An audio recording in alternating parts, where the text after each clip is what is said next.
Good afternoon, colleagues from Islamabad. This is Erum Burki from UNICEF Pakistan country office, and I wish you all the best for this International Women's Day, for which we all are gathered today.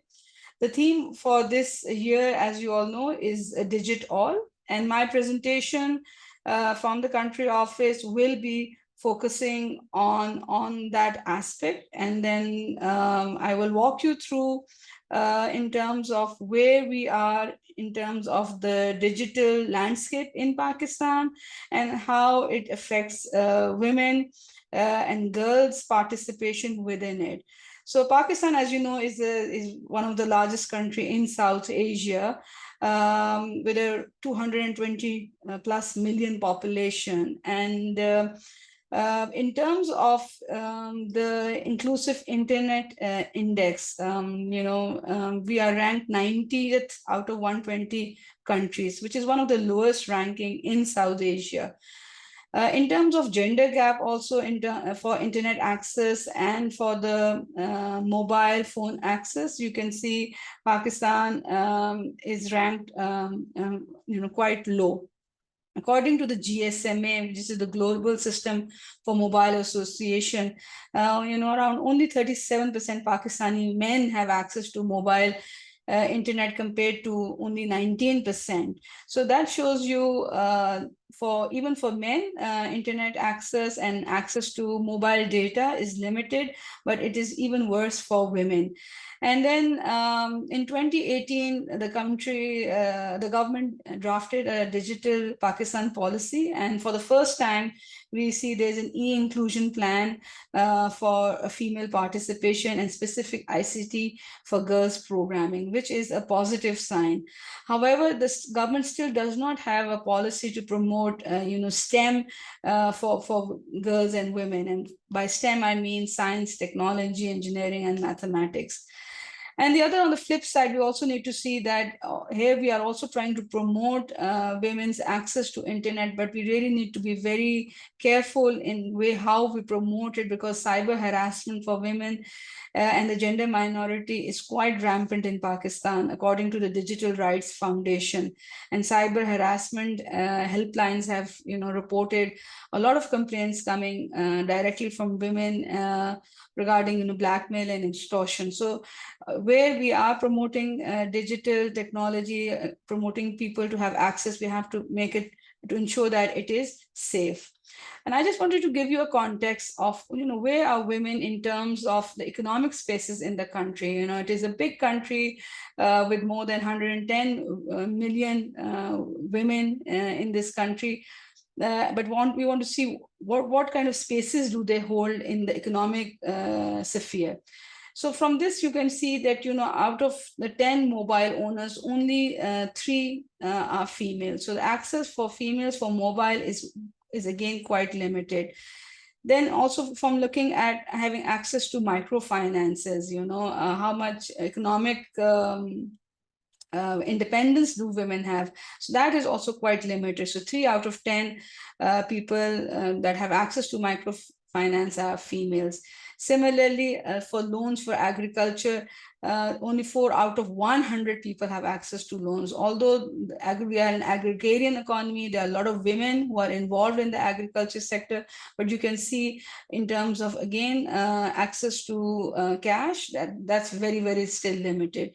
And then these last two pie charts show that 95% women don't own a bank account. So it's a very informal economy that we are operating. So there's not so women do not have access to bank accounts.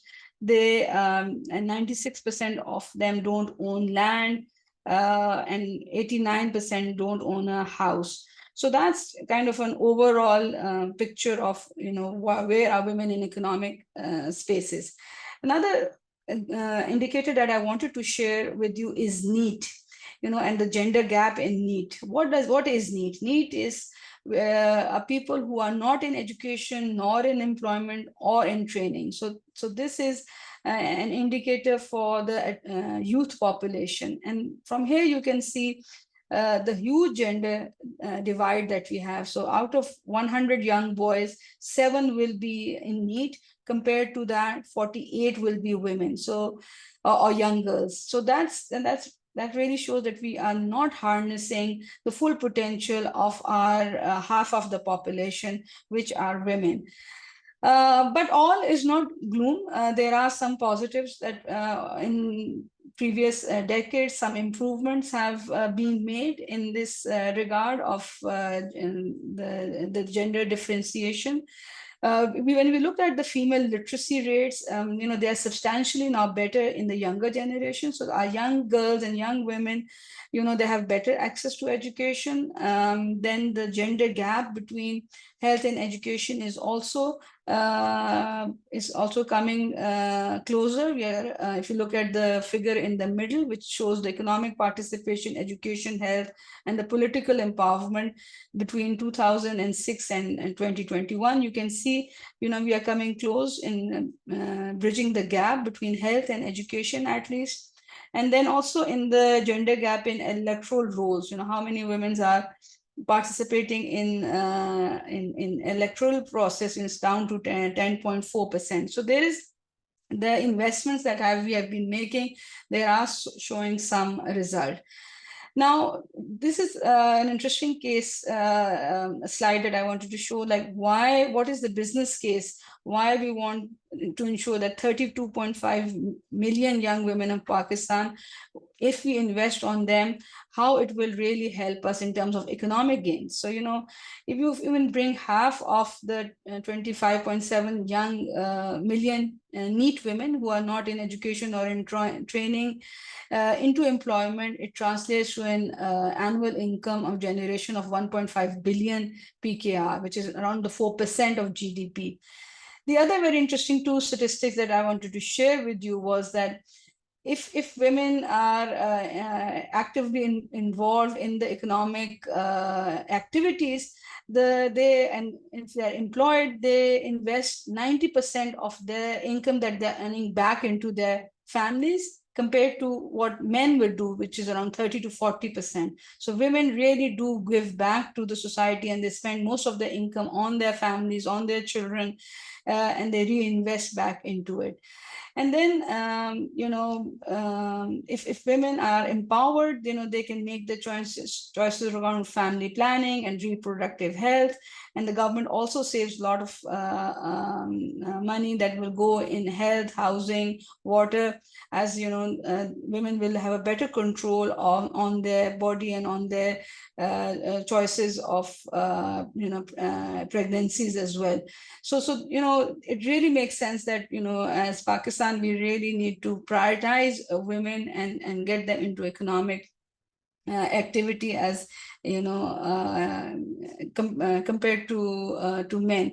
Now, I want to now move on to from that was a kind of a landscape of where, in terms of digital, where we are, where in terms of women differentiation we are in the country, and then move quickly into 2020, when the COVID hit globally, and also it hit Pakistan quite badly.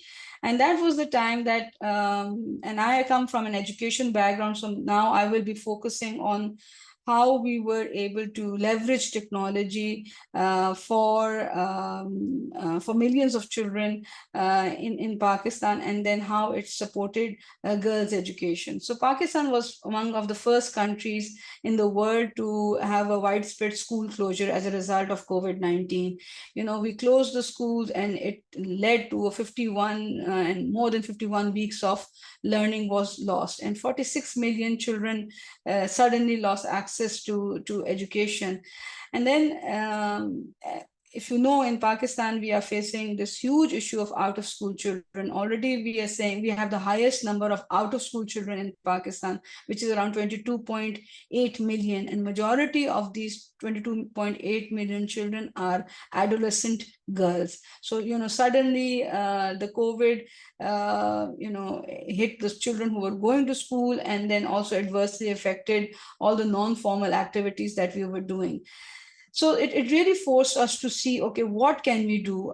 Because we were already facing learning crisis, according to the World Bank's learning poverty metrics. Pakistani 75% of Pakistani children cannot read or understand a simple story by the age of 10. So we were already in terms of crisis for learning, and then the COVID completely brought education to a halt. And we were forced to look into solutions and how we can leverage perhaps technology to keep children learning while they were at home. And one thing that we really, when we were debating of how to reach to these children in marginalized area and what kind of technology can be used, I think the best thing that we kept in our head was the best technology is one that you already have and know how to use and can afford, because there are a lot of solutions out there. But I think that is one of the taglines that we kept in our head, what is that best technology to reach out to these children in marginalized area. So there was this one intervention which UNICEF supported, the Ministry of Education, which was the launch of a dedicated teleschool channel, which aired 8 hours a day during the COVID, and it still continues to do it more than 2 years after the COVID. And so when we were, looking at the choice of what kind of technology we want to use, we looked at this grid that I have in front of me. So so there are 4 types of learning, home learning modalities. So there's self-learning, one way, teacher interaction, and 2 ways, and then from low tech to high tech options that we had. So we went for television, which will come under the low tech option. And why we went for TV compared to some other platforms? If you look at on this slide, you see that the axis, which is in green, majority homes have access to television, even higher than to radio, which is was surprising, because we thought that the radio has a highest penetration, but apparently more people tune into television compared to radio now. So so that's the reason that we went for this program that during COVID, where we supported the Ministry of Education in planning and piloting and educational videos. These were animated videos. We created 153 episodes. They were subject covered were English, maths, Urdu, and life skills, and we covered the primary grade. So, so that was in 2020. And then as UNICEF is moving towards ensuring that, we can leverage technology to act as an accelerator to bridge the gender digital divide. And as you know, in Pakistan, we are struggling with huge out of school children population, and children who are in schools also, they are facing learning crisis, especially at post-primary level. Because at post-primary level for girls, it becomes a big issue, because in our far-flung areas, we do not find qualified teachers, especially the subject specialist teachers. So we are piloting an innovative solution where we are going to provide schools that are post-primary schools for girls, and we will have a refugee focus also, because we have a huge border that we share with Afghanistan, and we have a refugee influx in those areas. And we will be piloting these, equipping the schools and making them digital classrooms. And the concept of this digital classrooms will be that they will be connected live to specialist teachers who will be sitting perhaps in remote facilities and delivering online lessons. I will show you this figure that shows you how this technology will be leveraged. So the remote, the teachers will be remotely sitting in the bigger cities, and then through the satellites and through the internet, they will be connected with children in the remote areas. And this is a pictorial evidence. So this on the top left, if you see, this is a teacher who is delivering an online classroom with 40 with schools and teacher students sitting far away, and with little investment in infrastructure, we will be able to connect these girls, especially in far-flung areas, with subject specialist teachers who cannot, due to mobility, be in those areas. So it is trying to bridge that learning gap, and in this way we'll be also, the sustainability that has been built in is that the teachers who are present in the remote areas will also be getting this teacher training program and building their skills, and this will be housed within the education department, so it builds the capacity of the government also, so we can take it up for scale. The other program that we are also, which are a kind of gender transformative program, focusing on adolescent girls, is the 21st century skills, that programs that we want to promote with all the adolescent girls that we are programming with. So this program we will be designing is on focusing on 21st century skills, which includes digital skills and financial literacy, because this is the basis for better engagement in the labor market.